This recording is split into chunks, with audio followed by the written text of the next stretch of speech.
We're back with Florida Congressman Maxwell Frost, the youngest member of Congress. You this weekend were at the Villages in Florida, a retirement community that last time voted 68% for Donald Trump. How many Harris voters did you find there? We found a lot. Actually, I spoke at the Villages last year. We had a great room, packed room, but this was even more.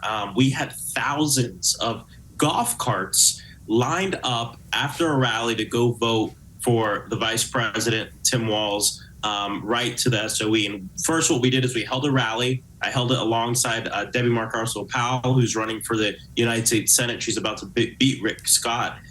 We did it in front of her bus, and everyone was completely ecstatic to meet all of us, to make sure that they go and make sure that their voices are heard. But here's the thing, we had like 1,000 golf carts, which means we had even more votes cast because some of these golf carts had 2, 3, 4 people in them. So there's a lot of energy in the Villages to make sure that we elect Democrats up and down the ballot. And I think part of the reason for this is because people have seen, even Republicans have seen, this far-right extremism, this authoritarian tendency from people like Ron DeSantis, Rick Scott, and Donald Trump, and they've had enough of it. They don't want their books banned. They want their bodily autonomy. They want their rights, and they want these things for their children. You know, when I worked at March for Our Lives, we did this campaign at one point where young people were writing to their grandparents asking them, hey, please vote for me, vote for gun safety, because I want to be safe in this country. And I think we're seeing a similar dynamic play out now in terms of things like abortion rights in a lot of these races, especially in Florida. You know that Chuck Schumer and Senate Democrats are hoping to pick up a Senate seat in Florida with Debbie Mark-Powell. What can you tell Chuck Schumer about that race tonight? I can tell him that this is a race that is 100% winnable. And I know sometimes people might be skeptical about these things, but you got to look at the numbers.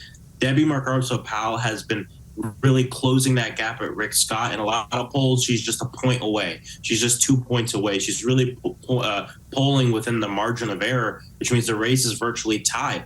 Rick Scott is one of the most unpopular politicians in Florida. He's historic. He made history. He is the largest Medicare fraud in the history of this country. He did it here. He's the guy who wrote the plan to sunset Social Security and a lot of the programs a lot of Florida seniors depend on.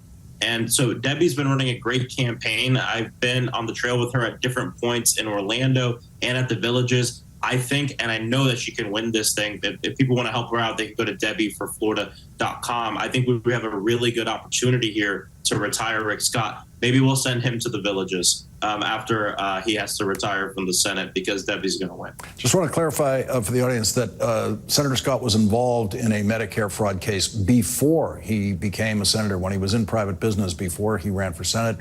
Florida Congressman Maxwell Frost, thank you very much for joining us tonight with that important report from Georgia. Thanks for having me on.